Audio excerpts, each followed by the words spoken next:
Hi, my name is Nate Olsen, and I'm the principal bass of the Omaha Symphony, and today we're going to talk a little bit about pizzicato.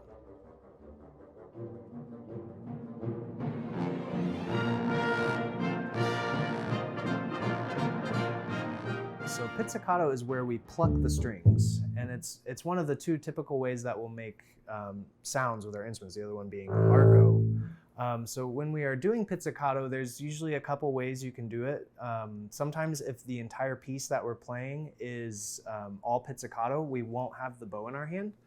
And so when that's the case, it's a little easier. It just frees up your right hand, and you don't have to worry about holding a bow, of course. But when that's the case, I'll use my thumb to anchor my hand in place on the side of the fingerboard here.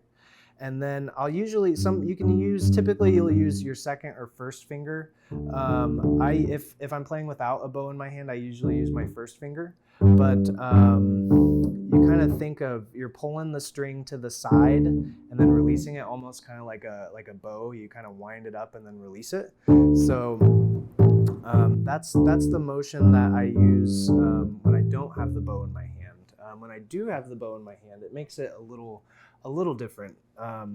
So you hold the bow with the bow facing up. German bow players typically, when they're pitzing with the wider frog, they hold the bow with the bow facing down. So with the bow facing up, when I'm holding the bow and I pitz, I usually use my second finger. It's just a little easier. It reaches out a little further. But so this one, I don't anchor generally with my thumb. And also, I guess this is kind of a difference between like more of a jazz style pitz is pulling the string to the side, and then more of like a classical sounding orchestra pitz. It's more of a upwards and to the side motion. So the sound it's almost like you're kind of pulling the sound out of the bass.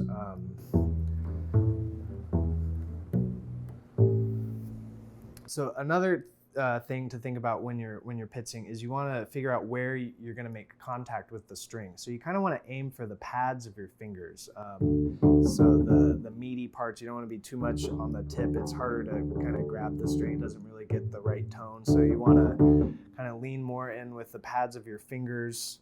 And then you can kind of get different tones based on where you're pitzing. It's just like arco. So the closer you get to the bridge, the more overtones you're going to get and kind of a more brighter sound. And it can be a little difficult to get kind of the root or fundamental of the tone. So generally though, I kind of pitz in this range here. If I want something a little louder, I'll get a little closer to the end of the fingerboard. And if I want something a little softer, I'll go a little bit more towards the middle. It's just a kind of a softer, warmer sound. And then another thing to think about when you're pitzing too is open strings versus closed strings. They kind of have a different timbre to them. So depending on the piece, I'll try and keep. There are times where I'll try and keep all of my notes closed instead of playing open strings. You can kind of hear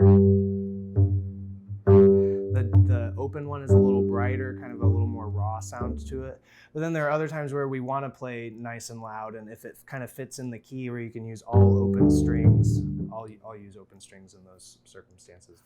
So also something to think about when you're using open strings versus closed notes is the open string is also going to ring a lot longer. So there are times, depending on the music again, like if it's at the very end of a piece where it makes sense for a natural decay, I think that works just fine. But then there are other times where it's in the middle of a line, and so you'll want to make sure the open string isn't ringing longer than the notes before or after it. So in that case, you can either mute the string with your left hand, or sometimes I'll mute it with the right hand as well.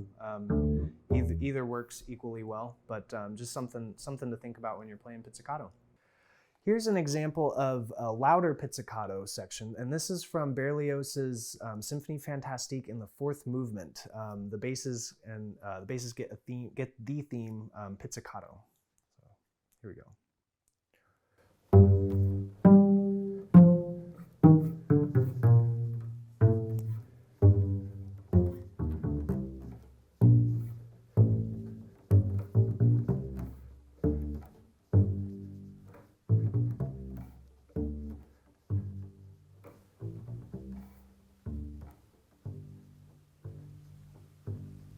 This is from Tchaikovsky's Fourth Symphony in the third movement.